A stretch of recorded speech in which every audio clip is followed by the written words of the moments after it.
Welcome to chemistry war classroom. আজকে আমরা অ্যালিন সিস্টেমের আরএস নোমেনক্লেচার কিভাবে করতে হয় শিখে নেব। আচ্ছা, অ্যালিন সিস্টেমের আরএস নোমেনক্লেচার করার জন্য আমরা কি করলাম, দুটো অ্যালিনের এক্সাম্পল নিলাম। ফার্স্ট যে এক্সাম্পলটা নিয়েছি দেখো, এটা আরএস নোমেনক্লেচার করতে গেলে এট ফার্স্ট আমাকে এই ডবল বন্ডের অ্যাক্রসে একটা অ্যারো ড্র করতে হবে। আচ্ছা, এই অ্যাক্রসে অ্যারো ড্র করতে গেলে যার হেড পোর্শনটা কি থাকবে, যেই সাইডে তোমার স্টিরিওকেমিস্ট্রি ডিফাইন করে দ্যাট ইজ যেই সাইডে ডটেড বন্ড অর সলিড বন্ডটা থাকবে, সেই সাইডে কি থাকবে না অ্যারোর হেড পোর্শনটা থাকবে।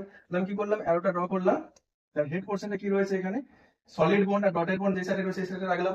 দেন আমাকে কি করতে হবে, এই যে গ্রুপগুলো রয়েছে গ্রুপগুলো নাম্বারিং করতে হবে। এট ফার্স্ট আমি কি করলাম, টেল সাইড, এই সাইডটা রয়েছে টেল সাইড, এই সাইডে যে গ্রুপগুলো রয়েছে সিএসসি গ্রুপ আর হাইড্রোজেনটা, এটাকে প্রায়োরিটি ওয়াইজ আমি 1 2 নাম্বারিং করব। 1 2 নাম্বারিং করতে গিয়ে দেখলাম এখানে সিএসসি গ্রুপটা কি আছে, প্রায়োরিটি ইজ 1 নাম্বার, হাইড্রোজেনটা আছে তোমার second number group. After that দেখো হেড সাইডে যে গ্রুপগুলো রয়েছে এটাকে প্রায়োরিটি ওয়াইজ 3 আর 4 নাম্বারিং করব। থার্ড নাম্বার গ্রুপ কোনটা আসবে না, এই কার্বক্সিলিক অ্যাসিড গ্রুপটা আসবে থার্ড নাম্বার প্রায়োরিটি গ্রুপ, আর হাইড্রোজেনটা আসবে ফোর্থ নাম্বার প্রায়োরিটি গ্রুপ। দেন আমাদের টার্গেট কি আসবে, 1 থেকে 2, 2 থেকে 3 মুভ করা। 1 নাম্বার গ্রুপ থেকে second number group, second number group থেকে থার্ড নাম্বার গ্রুপে মুভ করা। দেখো এখানে আমি 1 নাম্বার গ্রুপটা রয়েছে মিথাইল গ্রুপ, সেকেন্ড নাম্বার গ্রুপটা রয়েছে হাইড্রোজেন, আর থার্ড নাম্বার গ্রুপটা রয়েছে এখানে কার্বক্সিলিক অ্যাসিড গ্রুপ রয়েছে। সো 1 থেকে 2, 2 থেকে 3 তে মুভ করলাম। এই মুভটা কি হয়েছে, অ্যান্টি ক্লকওয়াইজ ডাইরেকশনে মুভ করলাম। সো ফোর্থ নাম্বার প্রায়োরিটি গ্রুপটা যদি তোমাদের ডটেডে থাকে, অ্যান্টি ক্লকওয়াইজ ডাইরেকশনে যদি মুভ করি, তার কনফিগারেশনটা কি আসবে না এস আসবে, তো এটার কনফিগারেশনটা আসবে এস কনফিগারেশন। ওকে, সেম ওয়ে দেখো সেকেন্ড একটা एग्जांपल নিয়েছি, এটা একটা অ্যালিন সিস্টেম। ওকে, সেম ওয়েতে এটারও কি আসবে, আমরা ডাবল বন্ডের অ্যাক্রসে একটা অ্যারো ড্র করব, যার হেড সাইডটা কোথায় থাকবে না যেই সাইডে স্টিরিওকেমিস্ট্রি ডিফাইন করে, দ্যাট ইজ দা এখানে ডটেড বন্ড, আর এটা রয়েছে ডটেড বন্ড, এটা সলিড বন্ড, এই সাইডে স্টিরিওকেমিস্ট্রিটা ডিফাইন করে, এই সাইডে কি আসবে না অ্যারোর হেড পোর্শনটা থাকবে, সেটা করলাম।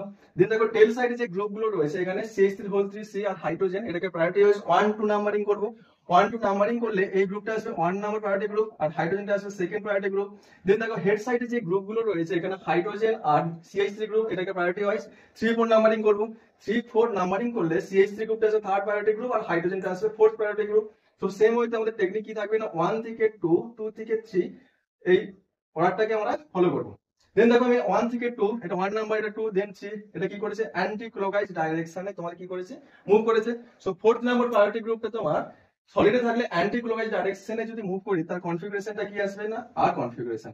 ওকে, সো আমরা কি করলাম না অ্যালিন সিস্টেমের আরএস নোমেনক্লেচারটা কিভাবে করতে হয় ইজিলি শিখে নিই।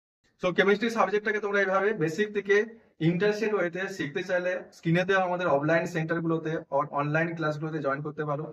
ফেব্রুয়ারি মান্থ থেকে আমাদের নিট জয়েন্টের special batch with mock test series start হচ্ছে, চাইলে ক্লাসগুলোতে তোমরা জয়েন করতে পারো।